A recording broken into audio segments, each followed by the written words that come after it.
So remember how the United States rushed ahead with a bill that would allow them to sort of seize or disallow social media companies that were deemed to be owned by foreign adversaries? And this was basically done to sort of take the U.S. portion of TikTok, threatening either to ban it entirely or have it be sold to a company that is not controlled by Beijing. Not that I mean to imply, of course, that TikTok is not heavily influenced by the CCP. It is. Just saying, the foreign adversary bill. Well, a lot of people have speculated that one of the reasons that the government went ahead so aggressively with this very, very anti-free speech, very authoritarian bill was because TikTok is a haven for pro-Palestinian sentiment. And, well... Why has the PR been so awful? I'm sorry about the audio. I know that's not your area of expertise, but you have to have some thoughts on that, which is, I mean, as you've said. Hold on, is it better in the YouTube video itself? Get it? Wow, no, it's not. Okay, well, it was worth checking. Why has Hamas disappeared in terms of public perception? An offer is on the table to have a ceasefire, and yet the world is screaming about Israel. It's like, why aren't they screaming about Hamas? Accept the ceasefire, bring home the hostages. It's all the other way around. I mean, typically the Israelis are good at PR. What's happened here? How have they and we been so ineffective at communicating the realities there? And we're on an intravenous feed of information with new impulses, inputs every millisecond. And of course, the way this is played out on social media has dominated the narrative. And you have a social media ecosystem environment in which context, history, facts get lost, and the emotion, the impact of images dominates. So I'm going to, in case anyone's curious, about the historical context of this is literally, word for word, identical to what Hawks said when television started broadcasting video footage of the Vietnam War. The Vietnam War was the first major war we were involved in where reporters could literally go out there, go on the ground with a microphone and camera and showcase just how horrific the conditions were, how brutal it was. And Hawks at the time said this exact thing. See, they were mad because in the past, wars America had engaged in were sanitized through the newspapers before American citizens would read about them. World War I, World War II, all of that information was sent through the newspapers, and the government was pretty good about making sure the newspapers would publish stories that were favorable to our interests. Big fuck-ups, horrific war crimes, massacres, and other unsightly business was toned down, and our triumphs were toned up. It was effective for national cohesion. But when television allowed news to get out there much faster, and live news allowed it to go out without even being censored beforehand, it made the Vietnam War look really bad. And television was almost certainly the reason we left Vietnam as soon as we did. The public pressure mounted pretty quickly, because before Vietnam, people's conception of war was pretty naive.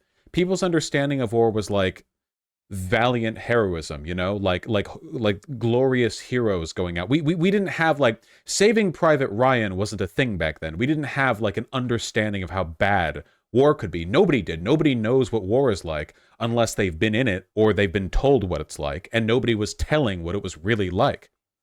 The heroism was what people focused on.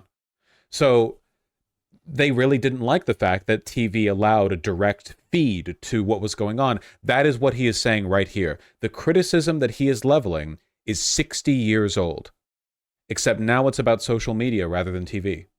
It's really that simple, It's identical. It's perfect. And we can't discount that. But I think it also has a very, very, very challenging effect on the narrative. Yeah, a small parenthetical point, which is some wonder. Get ready for it. Get ready for it.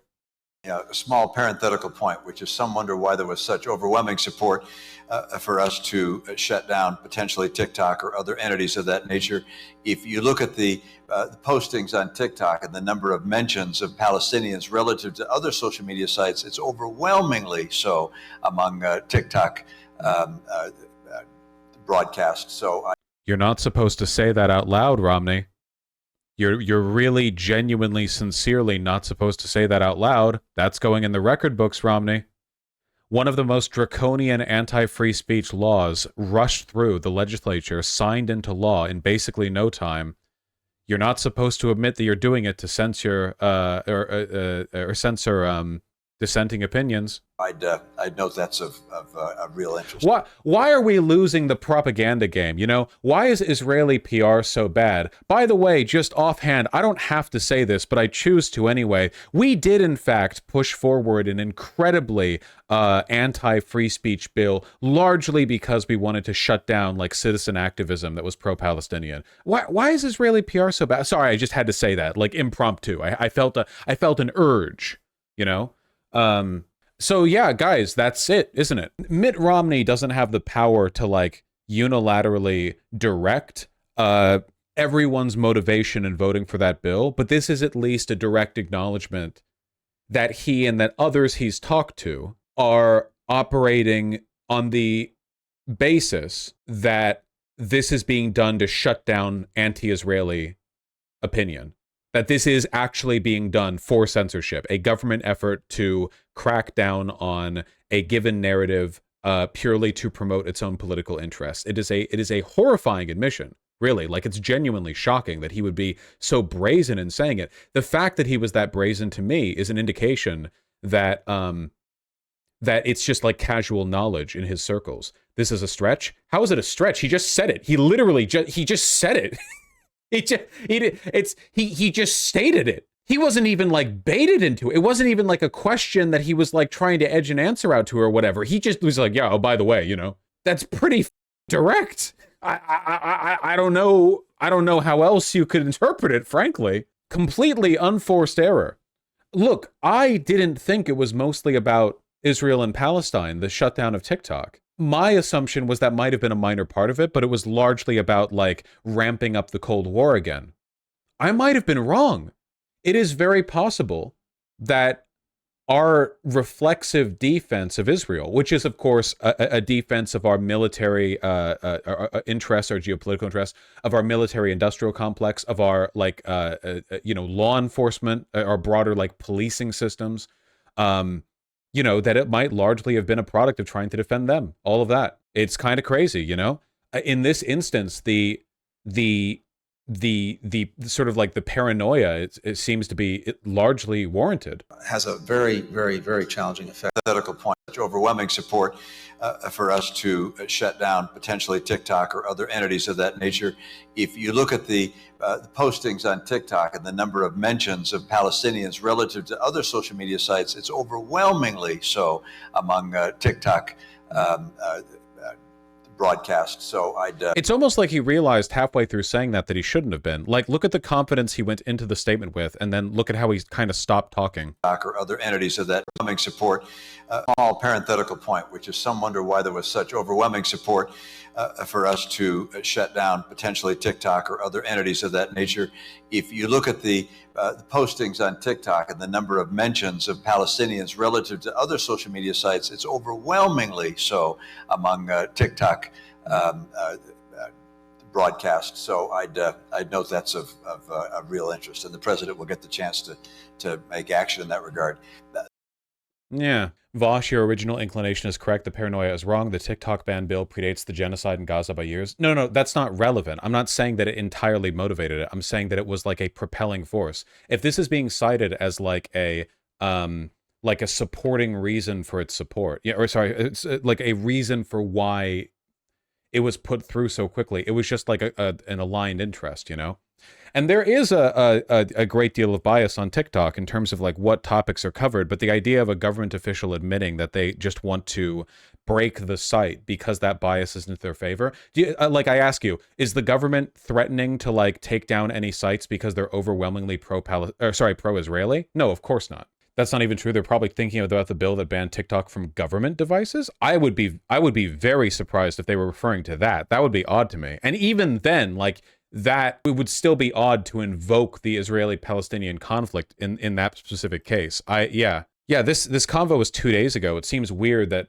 Oh no, I mean the other chatter saying the bill predates the invasion. Oh, okay. Annie, yeah, I was confused. I was like, no, I think that's an incredibly like generous reach to defend the state. Yeah. Gotcha. Yeah, they were referring to. Yeah, okay, no, my mistake. Yeah. Isn't it just crazy something like that would be on a U.S. Department of State YouTube channel? It has 12,000 views. Literally, like Romney just sitting there going like, yeah, we kind of wanted to like shut down opposing dissent so the genocide in Palestine could continue like unabated by any like citizen journalism that opposed it. Just 12K views. Comments are turned off. More government censorship. Yeah. Oh god. Oh man. Love that for us. Yeah, love that for us. Love that for us. I think the government usually shuts off comments. No, that was a joke. I don't think this is government censorship. I genuinely think this is going in the history books, It's pretty upfront.